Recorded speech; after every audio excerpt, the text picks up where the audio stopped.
Hello guys! Hello. This is for Air Signs, Gemini, Libra, and Aquarius. Welcome dito sa aking channel, Kapalaran 888 Air Signs. Tingnan natin kung anong messages, vibration, gabay energy para sa inyong lahat. So, I hope na makaresonate kayo. This is for the 2 days, April 7 and 8.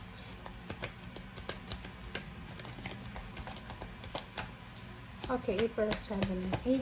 Air signs, Gemini, Libra, and Aquarius. Air signs, Gemini, Libra, and Aquarius. Ganun pa rin, no? Imprisonment, 29:11. Oh, lala. Okay. Ang nakikita ko sa'yo dito, Air signs, Gemini, Libra, and Aquarius, are you in a relationship sa Virgo, Capricorn, or Taurus? Or ikaw ba ay may kapatid na Virgo, Capricorn, or Taurus, or parents na Virgo, Capricorn, and Taurus? Or posibleng anak, may anak ka. Kasi eto, nakikita ko sa'yo dito na may problema sa paligid mo. Like for example, magulang ka, if you're a parent, yung anak mo, yung apo mo, yung pamangkin mo, yung parents mo, pamangkin mo, or related sa'yo, may problema siya. Problema sa pera, problema sa kung whatever man na problema. Ang problema mo, hindi ka makatulong eh.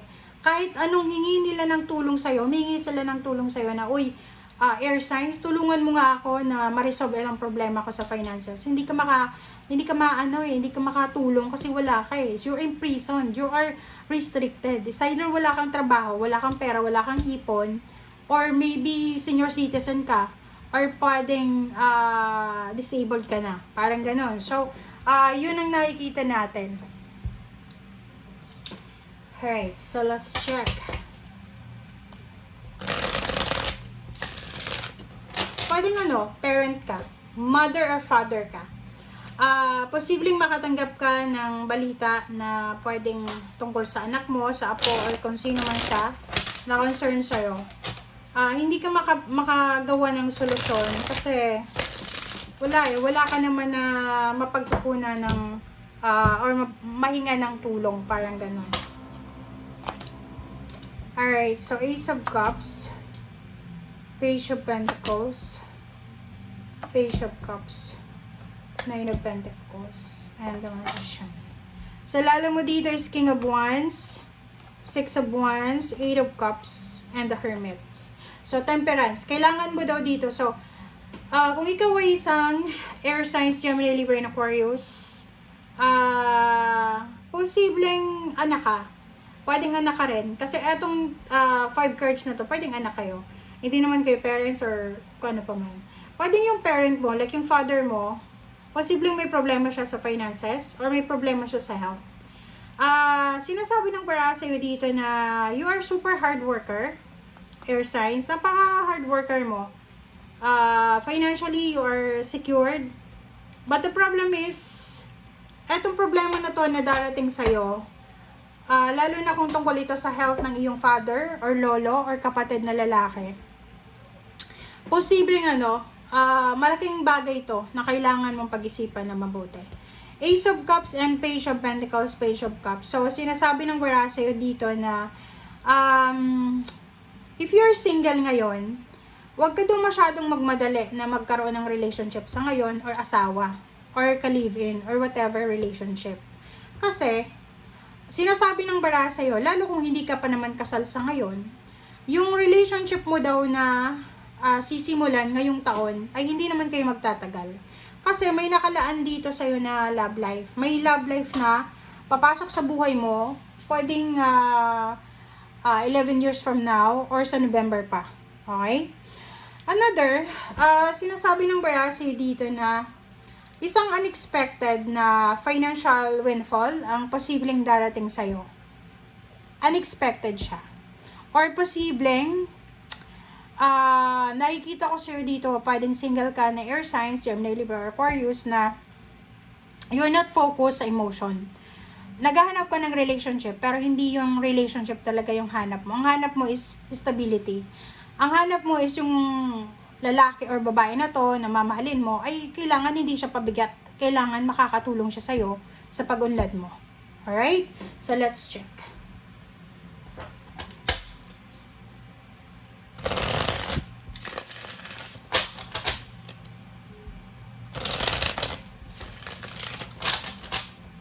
Okay, Ace of Cups. Ace of Swords. Oh. Sinasabi ng baraha sa'yo dito na isang bagong balita regarding sa love life, regarding sa collaboration, partnership. Makakatanggap ka ng love offer, job offer, or whatever offer man siya na pwedeng makatulong sa'yo. Okay, Page of Pentacles. What's the future news about money?